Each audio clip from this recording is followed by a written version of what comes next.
Random House Audio presents The Audacity of Hope. Thoughts on Reclaiming the American Dream by Barack Obama. Read for you by the author.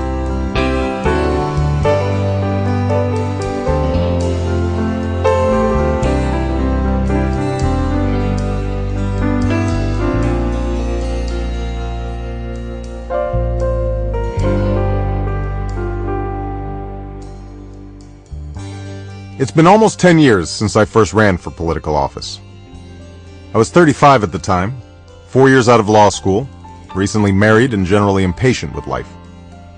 A seat in the Illinois legislature had opened up, and several friends suggested that I run, thinking that my work as a civil rights lawyer and contacts from my days as a community organizer would make me a viable candidate.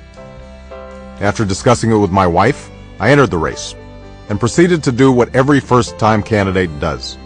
I talked to anyone who would listen.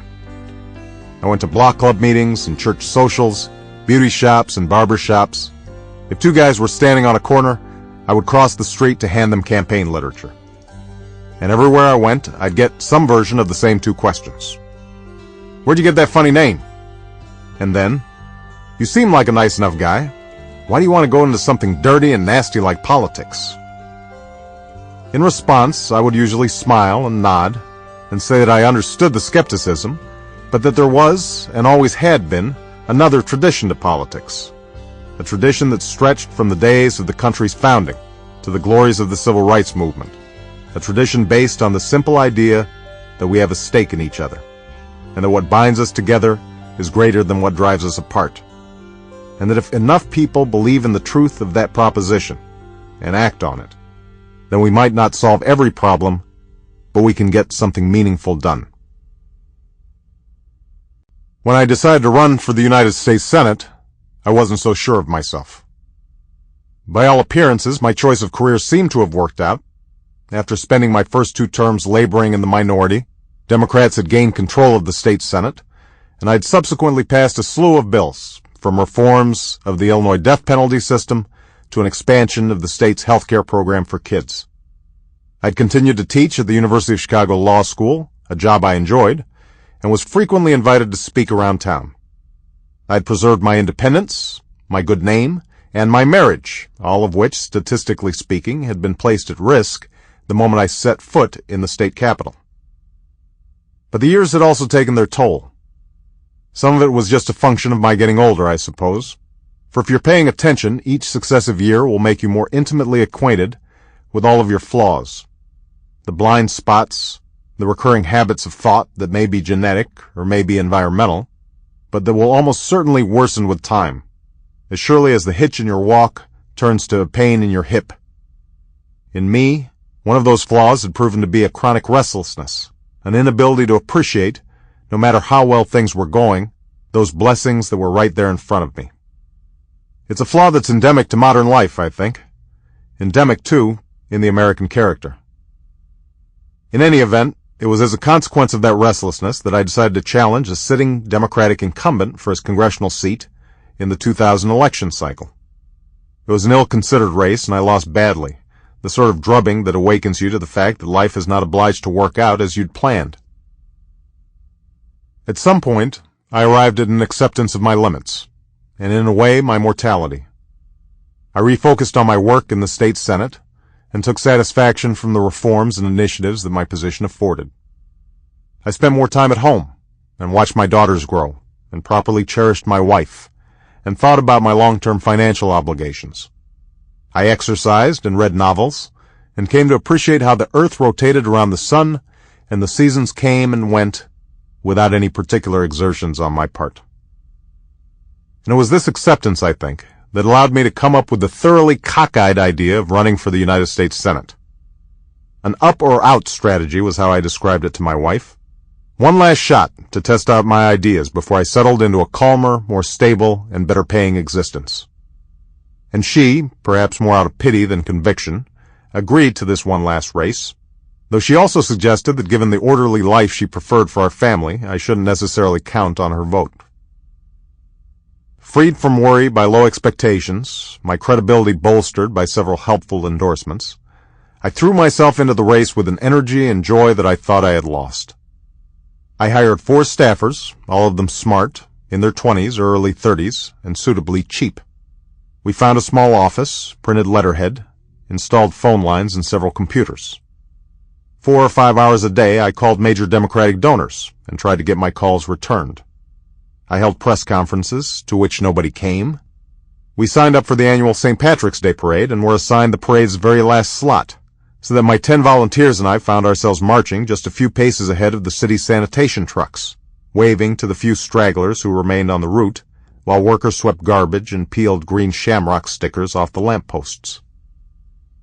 Mostly, though, I just traveled, often driving alone, first from ward to ward in Chicago, then from county to county and town to town, eventually up and down the state, across miles and miles of cornfields and bean fields and train tracks and silos. It wasn't an efficient process.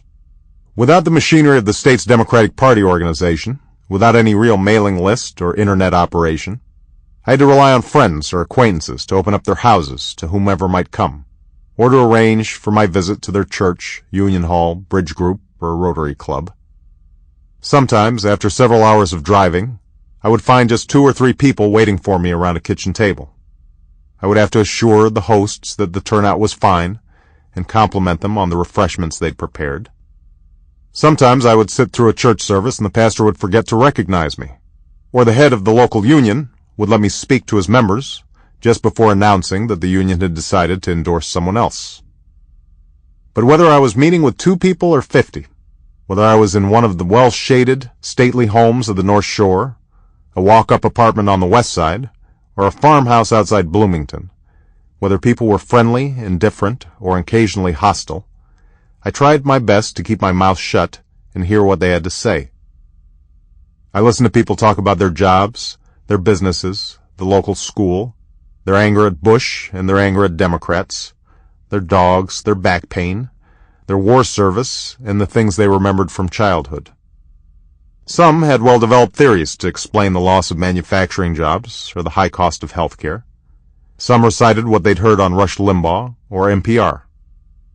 But most of them were too busy with work or their kids to pay much attention to politics, and they spoke instead of what they saw before them. A plant closed, a promotion, a high heating bill, a parent in a nursing home, a child's first step. No blinding insights emerged from these months of conversation. If anything, what struck me was just how modest people's hopes were, and how much of what they believed seemed to hold constant across race, region, religion, and class. Most of them thought that anybody willing to work should be able to find a job that paid a living wage. They figured that people shouldn't have to file for bankruptcy because they get sick. They believed that every child should have a genuinely good education, that it shouldn't just be a bunch of talk, and that those same children should be able to go to college, even if their parents weren't rich. They wanted to be safe, from criminals and from terrorists. They wanted clean air, clean water, and time with their kids. And when they got old, they wanted to be able to retire with some dignity and respect. That was about it. It wasn't much. And although they understood that how they did in life depended mostly on their own efforts, although they didn't expect government to solve all their problems, and certainly didn't like seeing their tax dollars wasted, they figured that government should help. I told them they were right. Government couldn't solve all their problems. But with a slight change in priorities, we could make sure every child had a decent shot at life and meet the challenges we faced as a nation. More often than not, folks would nod in agreement and ask how they could get involved. And by the time I was back on the road, with a map on the passenger's seat, on my way to my next stop, I knew once again why I'd gone into politics. I felt like working harder than I'd ever worked in my life. This book grows directly out of those conversations on the campaign trail. Not only did my encounters with voters confirm... Sample complete. Ready to continue?